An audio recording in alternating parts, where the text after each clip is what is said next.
This channel does not promote any violent, harmful, or illegal activities. All content provided by this channel is meant for an educational purpose only. Taslima Nasreen wants to come back to Calcutta.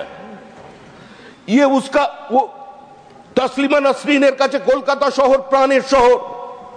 Taslima Nasrin কলকাতায় ফিরে আসতে চান, বাংলায় কথা বলতে চান, বাংলায় কবিতা লিখতে চান, বাংলায় সাহিত্য সৃষ্টি করতে চান।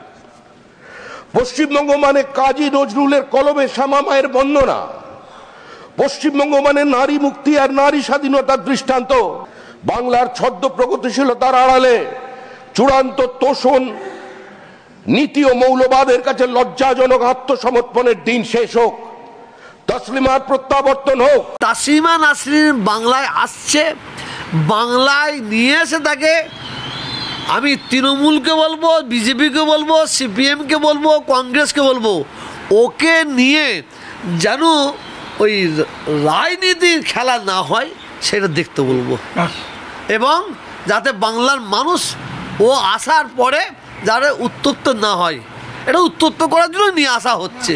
সাথে হিন্দু মুসলমান কি আছে? তাসলিমা নাসরিন তো নিজে ধর্ম মানেন না, সে একজন লেখিকা, যিনি কিছু লিখেছেন তার সাথে আমি সহমত হতেও পারি, নাও হতে পারি। ভারতবর্ষে বহু এরকম সাহিত্যকর্ম তৈরি হয়েছে।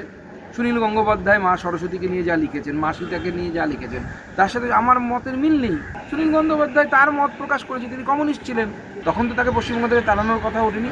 Y in case of Taslima Nasrin? Mamata বন্দ্যোপাধ্যায়ের সরকারের উন্নয়ন, সেটা মানুষের কাছে আরও বেশি করে নিয়ে যাওয়া। 2, ভোটার লিস্টে ভুয়ো ভোটার বিজেপি ঢোকাচ্ছে, থামানো, স্ক্রুটিনি। 3, কেন্দ্রের বঞ্চনার বিরুদ্ধে লড়াই, এবং 4, কেন্দ্রের ষড়যন্ত্রের বিরুদ্ধে লড়াই।